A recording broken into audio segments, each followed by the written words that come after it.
बिस्मिल्लाहिर्रहमानिर्रहीम। अस्सलाम वालेकुम class, hope you all are fine. Class, आज के इस लेक्चर में हम पढ़ेंगे ज्योमेट्रिक प्रोग्रेशन के बारे में और देखेंगे कि इस सीक्वेंस में और अर्थमेटिक सीक्वेंस में किस चीज़ का डिफरेंस है।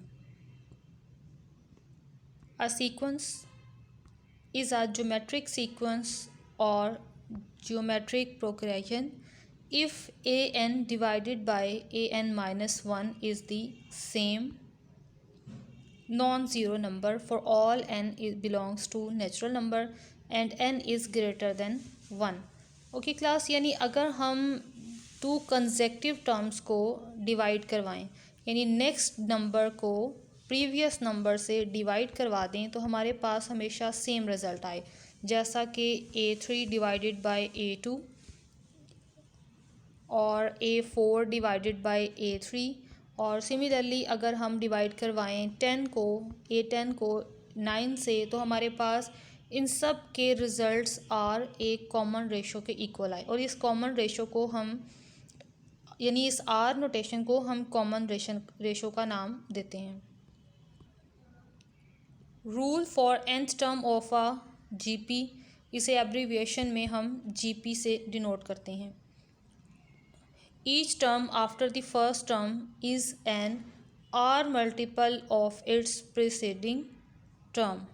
Thus, its formula is an is equal to first term into R has power n minus 1.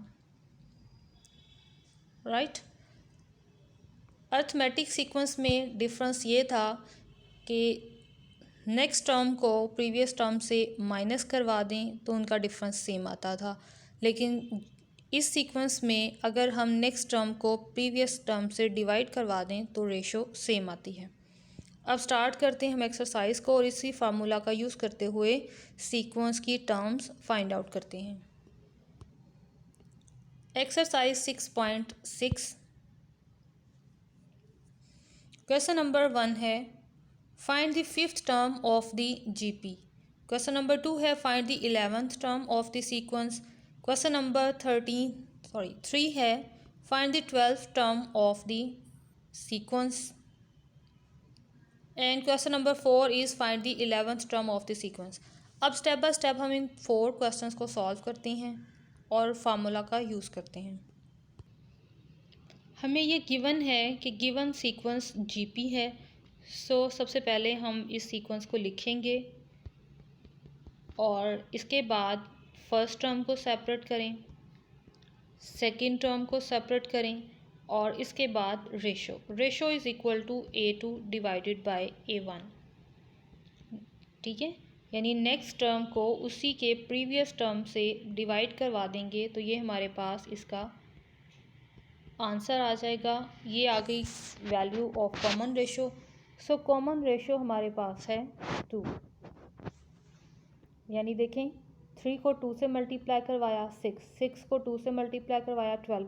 इसी तरह अब नेक्स्ट वाली टर्म्स भी हम फाइंड आउट कर सकते हैं, लेकिन हमारे पास बेसिकली फार्मूला है तो हम फार्मूला का यूज़ करते हुए direct fifth term find out कर लेंगे।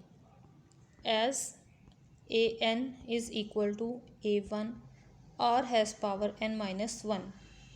हमें क्योंकि फिफ्थ टर्म चाहिए इसलिए हम पुट करेंगे n इज़ इक्वल टू 5। ये 5 आ गया r की जगह, अभी एज इट r लिखें, ये आ गया 5 minus 1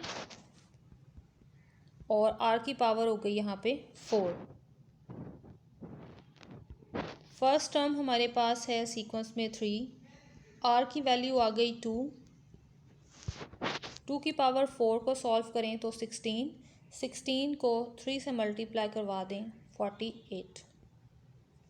so this is the answer and this is the fifth term.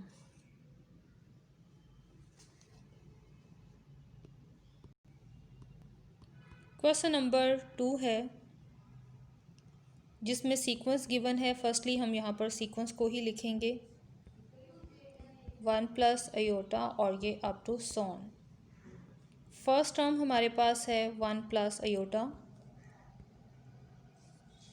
Class, अगर आपको सिंपल ये कह दिया जाए कि ये सीक्वेंस गिवन है और फला टर्म फाइंड आउट करें तो आपने सबसे पहले क्या करना है, सीक्वेंस को रफ में चेक करना है कि क्या ये सीक्वेंस अर्थमेटिक है या ये सीक्वेंस ज्योमेट्रिक सीक्वेंस है। तो उसी के अकॉर्डिंगली फिर आपने यहाँ पर डी या आर फाइंड आउट करना है। अगर अर्थमेटिक सीक्वेंस के अकॉर्डिंग टर्म्स गिवन होंगी तो आपने डिफरेंस फाइंड करना है, और अगर ज्योमेट्रिक सीक्वेंस के मुताबिक टर्म्स गिवन होंगी तो आपने रेशो फाइंड करनी है। R2 is equal to 2, sorry A2 हमारे पास 2 है, सो रेशो फाइंड करेंगे A2 डिवाइडेड बाय A1। किसी भी सीक्वेंस को चेक करने के लिए कि ये अर्थमेटिक है या ज्योमेट्रिक, आपने रफ में इसको पहले चेक करना है।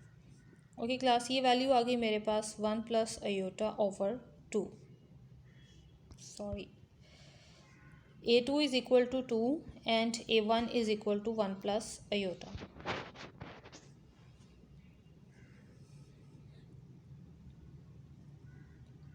फार्मूला यूज़ करेंगे,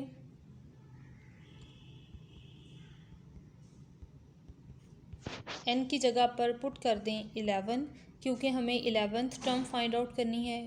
सो ये आ जाएगा r और r की पावर 10। 11 में से 1 माइनस होकर 10 आ गया। A1 हमारे पास अवेलेबल है 1 प्लस आयोटा, और r हमारे पास इज़ इक्वल टू है 2 ओवर 1 प्लस आयोटा, और इसकी पावर 10। क्लास 10 पावर है हमारे पास, तो यहाँ पर मैं क्या कर रही हूँ, इसकी एक पावर को सेपरेट कर रही हूँ, क्योंकि ये पावर वाइज सेपरेट कैंसिल हो रहा है। तो कैंसिल करने के लिए यहाँ से मैंने एक पावर सेपरेट की, और बाकी ये हमारे पास रह गई 9 पावर्स। ये वैल्यू कैंसिल और ये आ गया रिजल्ट 2। दूसरी तरफ हमारे पास 2 की पावर भी 9 है और 1 प्लस आयोटा की पावर भी 9 है। 2 को ऊपर मल्टीप्लाई करवा दें, ये ऊपर पावर टोटल बन गई हमारे पास 10, और नीचे हमारे पास पावर 9 है, जिसे हम रिजॉल्व करके 3 इंटू 3 में चेंज कर लिया। क्योंकि 9 पावर को सॉल्व करना ज़्यादा लेंथी स्टेप था, इसलिए इसको पहले क्यूब में सॉल्व करेंगे, उसके बाद में नेक्स्ट क्यूब को सॉल्व करेंगे। सो क्यूब का फार्मूला अप्लाई किया मैंने, 1 क्यूब प्लस आयोटा, ये इसका क्यूब आ गया, प्लस 3 1 स्क्वायर और साथ में आयोटा, उसके बाद प्लस इंटू 1 साथ में आयोटा स्क्वायर। अब इसको सॉल्व करेंगे, ये आ जाएगा हमारे पास 1 iota cube is equal to -1। Next आ गया 3 आयोटा, और इसके बाद हमारे पास -3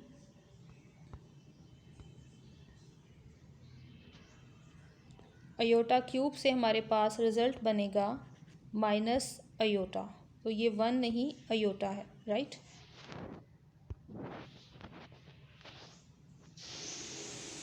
अब इसको सॉल्व कर लें, ये आ गया 2 10 और 1 -3 ये आ जाएगा -2, और इन दोनों रिज़ल्ट से हमारे पास +2 आयोटा। क्लास अभी इनकी पावर हमारे पास 3 एक और भी एक्स्ट्रा भी है, जो ब्रैकेट के बाद हम यहाँ पर बाहर सेपरेट करेंगे, ये क्यूब और यहाँ से ये क्यूब।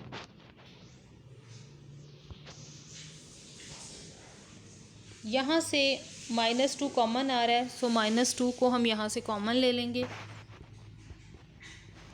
-2 कॉमन लिया तो साथ 3 भी ऊपर पावर में सेपरेट होगा, अंदर रिजल्ट रह गया 1 माइनस आयोटा और साथ में क्यूब।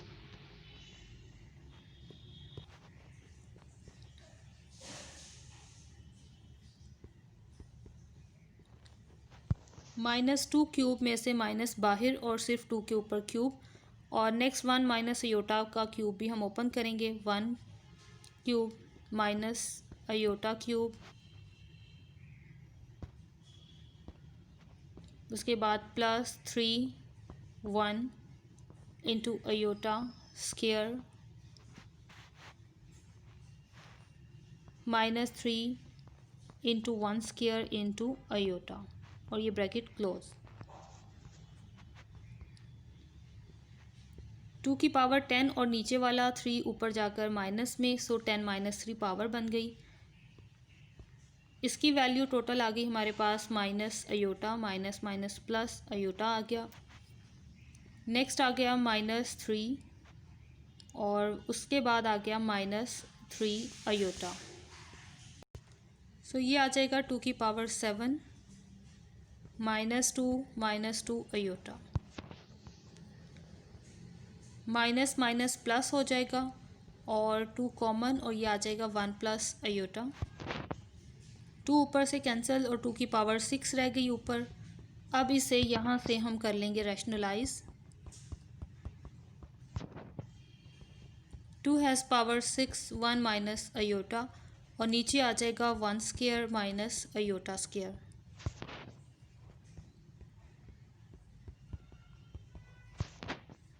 ये आ जाएगा 1 minus into -1।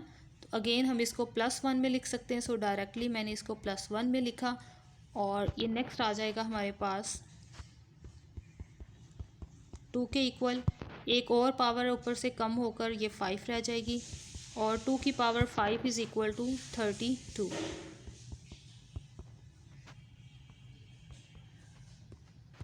So this is the answer. Next है क्वेश्चन नंबर 3। सीक्वेंस गिवन है 1 प्लस अयोटा 2 अयोटा -2 + 2 अयोटा और हमने फाइंड करनी है 12 टर्म।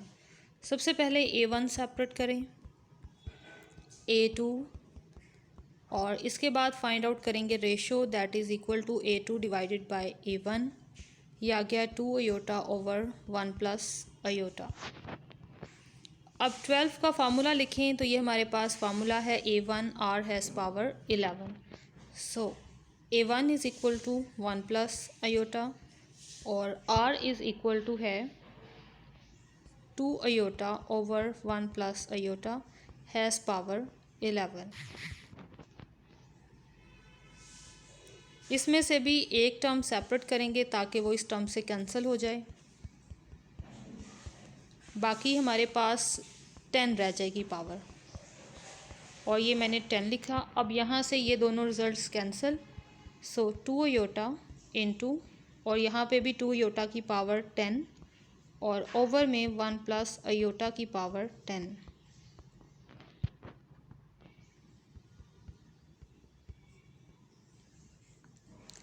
टू की पावर 10 और दूसरी तरफ अयोटा की पावर 10। इसको स्प्लिट कर रहे हैं पार्ट्स में और नीचे पावर्स को रिड्यूस करेंगे तो ये आ जाएगा 2 × 5।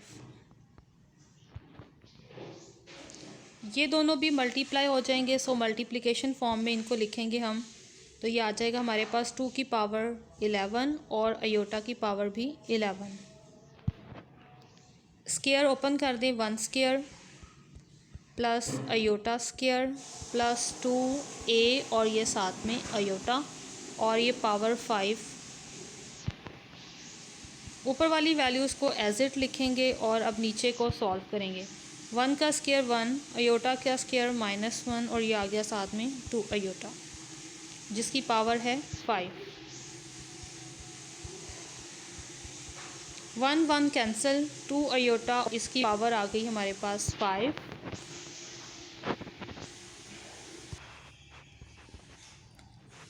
नीचे से भी पावर सेपरेट कर लें। ये आ जाएगा 2 की पावर 5 और 11 और ये इसकी पावर भी 5। 2 की पावर्स रिड्यूस हो जाएंगी ऊपर और अयोटा की पावर्स भी रिड्यूस हो जाएंगी। सो ये आ जाएगा ऊपर पावर आ जाएगी 11 - 5 6 और यहाँ भी 6। 2 की पावर 6 को सॉल्व करें तो ये आता है हमारे पास 64 और अयोटा को सॉल्व करते हैं और चेक करते हैं इसकी वैल्यू को। ये आ गया -1 -1 का cube again is equal to -1। So ये आंसर आ गया हमारे पास -64। क्लास यही हमारे पास क्वेश्चन नंबर 3 का आंसर है। और क्वेश्चन नंबर 4 जो है वो टोटली आपका क्वेश्चन नंबर 2 की स्टेटमेंट को के अकॉर्डिंग है। देखें क्योंकि क्वेश्चन नंबर 2 और 4 में फ़र्स्ट 2 टर्म सेम हैं और अगर फ़र्स्ट 2 टर्म सेम है तो ऑब्वियसली सीक्वेंस की रेशो भी सेम होगी और कैलकुलेशन भी उसी वे में होगी। तो आपने क्वेश्चन नंबर 4 की प्रैक्टिस करनी है और आंसर मुझे कमेंट में बताना है कि क्या आंसर आता है। क्वेश्चन नंबर 4 में भी फाइंड किया गया है 11th टर्म को और क्वेश्चन नंबर 2 में भी फाइंड किया गया है 11th टर्म को। तो आपने सेम क्वेश्चन नंबर 2 के सॉल्यूशन को ही आपने कंटिन्यू रखना है और यही आपका सॉल्यूशन है क्वेश्चन नंबर 4 का, राइट। यानी जो सॉल्यूशन क्वेश्चन नंबर 2 में मैंने आपको दिया है वही आपने 4 के लिए सॉल्व करना है। ओके क्लास, ये था आज का लेक्चर। नेक्स्ट इंशाल्लाह हम बाकी क्वेश्चंस को भी डील करेंगे। तब तक के लिए अल्लाह हाफिज़, स्टे ब्लेस्ड, दुआ में याद रखिएगा।